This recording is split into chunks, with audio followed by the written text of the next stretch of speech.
One of the most important aspects of making good art is knowing the guidelines. And it's important to understand that they're guidelines and not rules. The guidelines are simply ideas and concepts that drive painting that have been discovered over time from the way that artists work. Essentially, through the history of art, as paintings were produced, artists saw that certain things worked and certain things didn't work. As time went on, other artists picked up these ideas and began to see that they functioned well to make their paintings better. Then these ideas became known as guidelines that artists could use.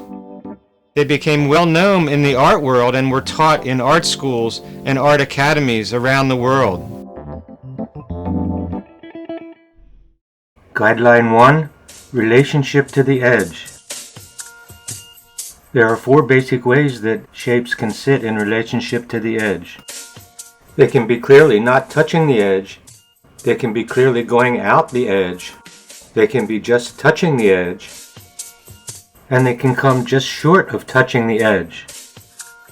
When the form is clearly not touching the edge, this is okay. This allows the eye to move through the negative space around the form easily. So this placement is fine. The way to place a form is to have it clearly going out through the edge. In this case, the eye will mentally complete the form and not create awkwardness. So this approach is okay. Another situation is when the form just touches the edge. This approach can create some awkwardness, particularly for realistic painters. For artists using non-realistic approaches, this is sometimes okay. The final way that shapes can sit in relationship to the edge is to come just short of touching the edge. This creates a situation where the eye has a hard time moving through the negative space around the form, and so this approach is one to avoid if possible.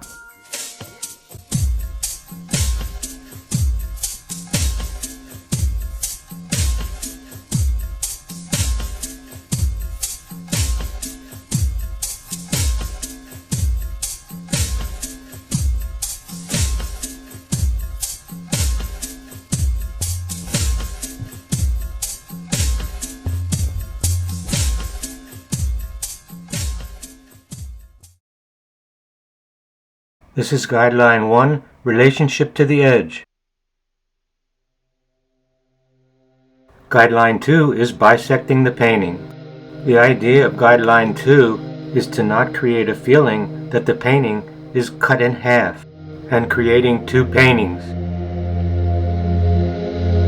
In this painting by Juan Miró, notice how he composed the painting. And here's the painting edited to be cut in half. Notice how there seems to be 2 paintings. Here's the painting as Miró did it. Then again, divided.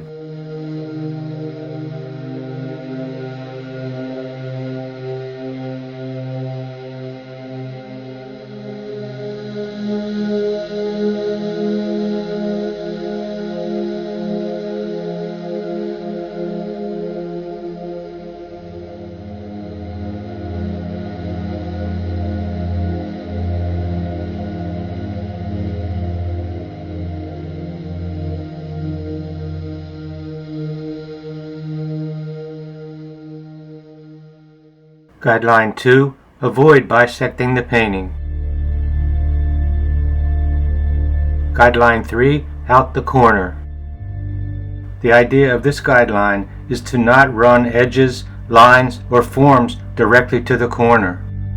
This tends to throw the eye out the corner, which is not something we want.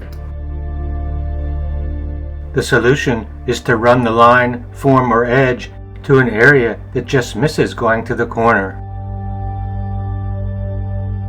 This allows the eye to stay in the painting more easily.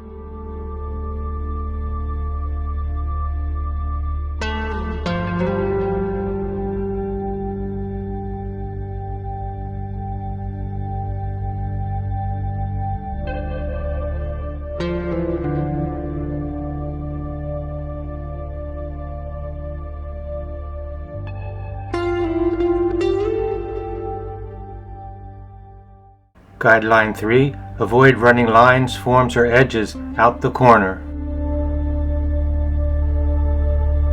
Guideline 4.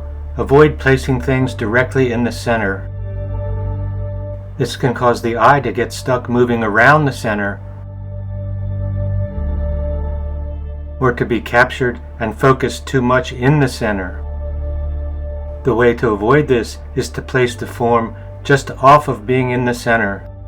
This tends to have the eye not captured by the center and have the form more integrated with the rest of the painting. Notice that in this painting by Sandro Botticelli, the main form is just off of being in the center, and the overall group is shifted slightly to the left.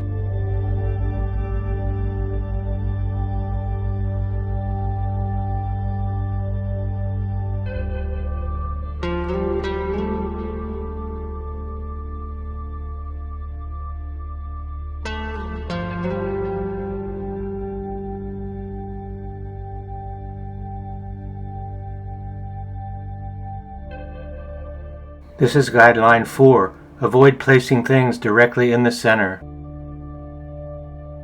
Guideline 5. Avoid cutting off the corners. Cutting off the corners has to do with running a form or line directly across the corner symmetrically. This tends to cut off that part of the painting from the rest of the painting. The solution is to make the form or line longer on one side than the other. This tends to allow the eye to not get stuck in the corner.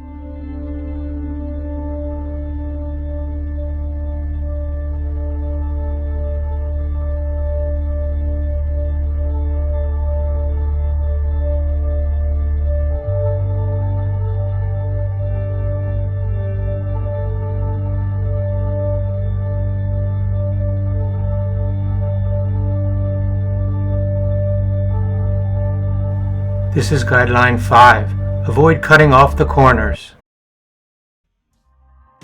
Guideline 6. Avoid plopping in the corners. Plopping things in the corner tends to make the corner more heavy and so create an area and feeling that is not in tune with the rest of the painting. The solution is to not make the form symmetrical, but to make one side longer than the other. This helps the eye to not get trapped in the corner, and the corner to not be so heavy. This is Guideline 6. Avoid plopping things in the corners. Guideline 7. Avoid tangential alignment. Tangential forms are forms that run together and confuse the eye. Tangential forms are not always bad, but when they don't work, they tend to create awkward areas where the eye is not understanding what is happening clearly. In this image, the painting by Corot is as he did it. And here it's doctored to create tangential forms. Notice in the doctored version how the limb seems to be growing out of the woman's head. The way Corot did it, and the way that has tangential forms.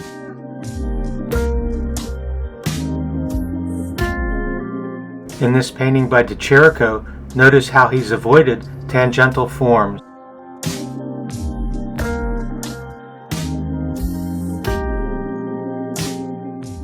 Guideline 7.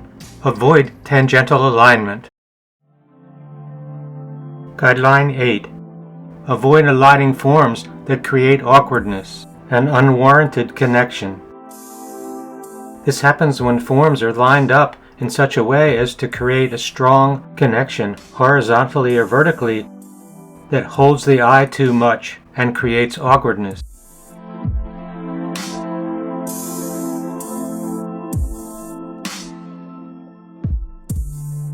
We can see in this painting by Magritte how he has tried to not line things up too much.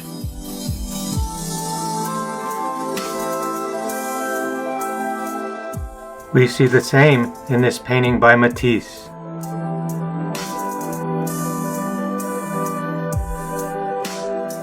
Notice in this painting by Caravaggio how the heads are all different heights. This is Guideline 8. Avoid aligning forms that create awkwardness. Guideline 9. Avoid setting forms on the bottom of the painting. This has to do with placing forms on the bottom of the painting. This is often what kids do and shows a general lack of sophistication about composition.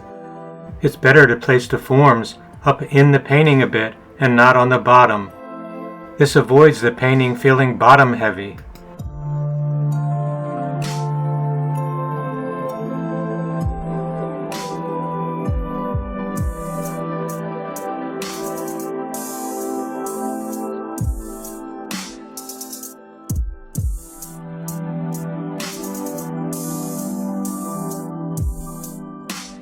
This is Guideline 9. Avoid setting forms on the bottom of the painting. Guideline 10. Avoid placing faces close to the edge when looking towards that edge. When you place a figure looking out of an edge, it tends to throw the eye out that edge if it's too close to the edge. It's better to place the figure on the other side of the painting, creating more space between the edge and the face.